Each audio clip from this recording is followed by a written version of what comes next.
Olá, gente! Nessa aula a gente vai falar dos mercados e dos competidores do plano de negócios. Quando a gente está falando de mercado, a gente muitas vezes está falando do cliente, desse potencial cliente que a gente tem. A gente precisa conhecer esse mercado que a gente vai atuar para conseguir diferenciar o produto ou serviço dos concorrentes. A gente precisa saber qual que é a necessidade, né, desses clientes, o que eles estão dispostos, né, a pagar, quais as características dele, perfil, para a gente consiga fazer algo que atenda realmente uma necessidade. Então, para a gente fazer essa análise de mercado, a gente sempre pensa num setor macro, então a gente está falando do setor de serviços, a gente está falando do setor de turismo, né, e está falando do setor de eventos. Então, a gente pensar no nível macro. E quando a gente fala de um segmento, né, que é a atuação da empresa, então, dentro desse setor de eventos, que está dentro do turismo, que está dentro do setor de serviços, que segmento que eu estou atuando, né? Então, eu estou atuando em eventos sociais, estou atuando em eventos técnicos científicos, eu faço casamento, eu faço congresso, eu faço evento empresarial, festa de fim de ano de firma, né? Eu tenho uma gama de atuação. Eu faço cerimonial fúnebre, eu faço cerimonial de formatura, né? Eu faço, organizo festa de debutante, de casamento. Então, o que que eu faço, né? Qual que é esse segmento aí? Então, eu tenho que analisar tanto o meu consumidor, meu cliente, quanto a minha concorrência, tá? Então, para eu analisar o setor, né? Então, no setor de eventos, por exemplo, a gente tem dois grandes tipos de empresa, que é aquela empresa que é organizadora de eventos e aquela empresa que é fornecedora ou prestadora de serviço. Então, primeiro eu tenho que entender onde eu me localizo, né? Se eu, por exemplo, forneço stand para feira, ou se eu faço serviço de fotografia e filmagem para evento, se eu alugo mobiliário de festa, eu sou empresa fornecedora ou prestadora de serviço. Agora, se eu sou uma empresa que a gente entende como produtora de eventos, que é aquela que organiza os eventos, eu posso estar falando de um cerimonial de casamento, né, um cerimonial de formatura, eu posso estar falando de uma empresa, né, que produz festivais, eu posso estar falando de uma empresa que produz eventos, né, empresariais, técnicos científicos, aí eu sou essa empresa organizadora de eventos. Então a gente primeiro tem que pensar nesses dois, né, rol aí de empresa. E a gente tem que pensar em todas as características, né, que compõem esse setor, né? A gente está falando do setor de serviços, então a gente está falando de uma série também de coisas, lembram lá da análise de SWOT, né, externas, né, que vão influenciar ali nesse setor de atuação. Então, dentro, né, de eventos, a gente tem hoje, por exemplo, várias empresas que estão surgindo fazendo os eventos online, os eventos híbridos, né? Fazendo alguns packs para pequenos, né? Para festas mais íntimas e tal, depois da pandemia. Então, a gente tem uma série de características para esse setor. E a gente tem que falar também, né, do segmento, né?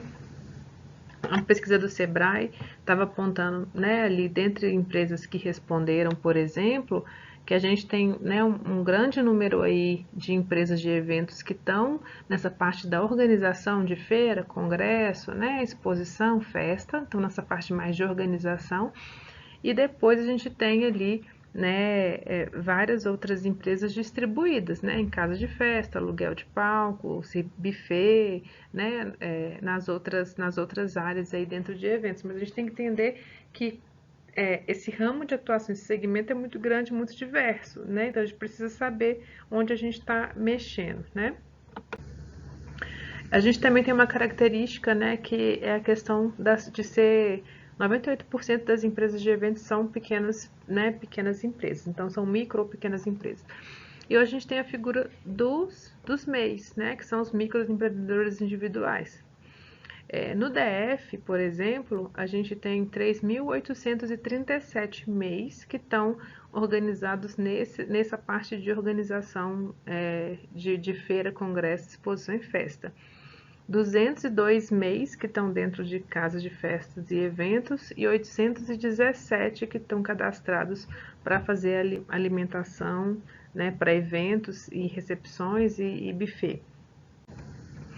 A gente tem apenas um, né, de produção e promoção de eventos esportivos, 487 de atividade de sonorização, iluminação, 278 de produção teatral, 1.065 de produção musical. Então, se a gente for pensar, né, como uma análise de segmento, é muito visível que a parte de produção esportiva, né, só tem um cadastro ali. Ela pode ser um foco de atuação, né, de diferencial aí, de nicho de mercado que não está sendo bem atendido. E olha que aqui no DF, né, a gente tem eventos no lago, né, a gente tem corridas. Usa-se muito nesse espaço, tanto do eixo para corrida, quanto o espaço, né, no entorno, né, para corridas. O triatlo é muito forte aqui, né, então junta ciclismo, corrida e natação. Natação no lago, né, tem desde provas curtas até maratonas, né, de 10 quilômetros. Tem prova que começa com 300 metros, né, a ser feita no lago.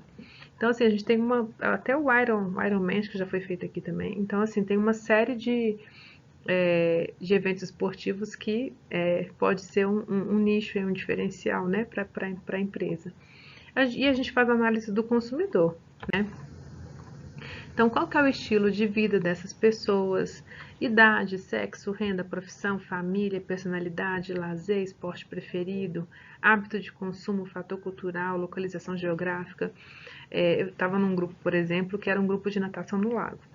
E esse grupo, um hábito deles era acordar muito cedo, era assim, entrar no lago para nadar às 6 horas da manhã. Então, assim, se acordava ali 4h30, né, no máximo 5 horas, para entrar no lago 6 horas da manhã. Então, nadava ali em torno de 1h30, 2 horas, para depois ir pegar serviço.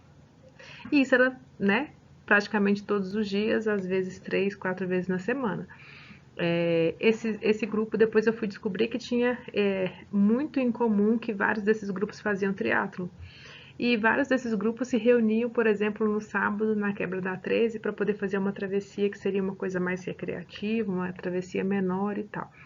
Depois disso, eu fui descobrir que tinha os eventos de triatlo em que também tinha natação no lago.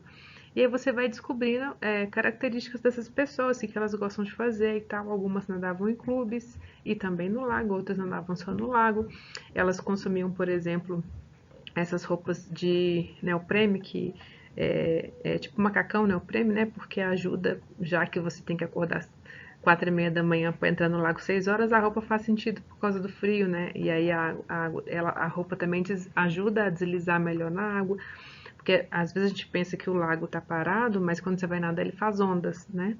E você tem que nadar mais cedo também porque você tem que evitar as embarcações por risco de acidente e tal. Então faz com que essas pessoas tenham um hábito praticamente diurno, né? E hábitos de consumo, né, que tem a ver com isso. Então isso está muito ligado, por exemplo, ao DF especificamente, a essas pessoas que nadam no lago, né? Então tem uma característica aí da localização geográfica também, de fator cultural. Né, e vai ter essa coisa do estilo de vida.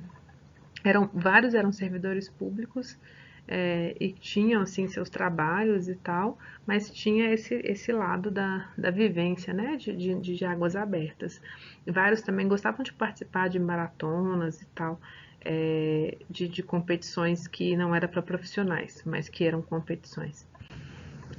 Então você precisa identificar onde que essas pessoas moram, né? Então o perfil delas, como que elas são, né? O estilo de vida, como que elas vivem, o que que elas fazem, a personalidade, como que elas agem. Às vezes você pode fazer isso com pesquisa, né? Assim, pode ter formulários, pode ter entrevistas, né? Você pode pesquisar na internet, mas assim, o melhor jeito é você ir conversando com as pessoas e a partir daí você ir pensando outros meios de pesquisa. Depois você faz análise da concorrência. Então, a concorrência você pega 3 principais competidores ali que você tem e compara os diferenciais da sua empresa com eles. Então, tem vários atributos que você pode fazer essa comparação, né? Você pode pensar pontos fortes e pontos fracos, né? Sempre pensar nisso, mas pensar assim no produto, no serviço, canais de venda que eles utilizam, qualidade, preço, localização, o que usa de publicidade, tempo de entrega, garantia, método, né, que eles têm, funcionário, tecnologia, né, são várias coisas que você pode comparar, né, essas três empresas. Então a ideia é que assim, você pegue, a sua empresa é um MEI pequenininho, aí você não vai pegar uma empresa enorme, gigante para comparar com você pega aquela empresa que está mais ou menos ali, né, no seu patamar, né, para você conseguir comparar uma coisa que realmente faça sentido. Então, essa é a ideia dessa análise, né, de mercado e competidores que a gente faz no plano de negócios, também está no capítulo 6 do livro do Dornelas.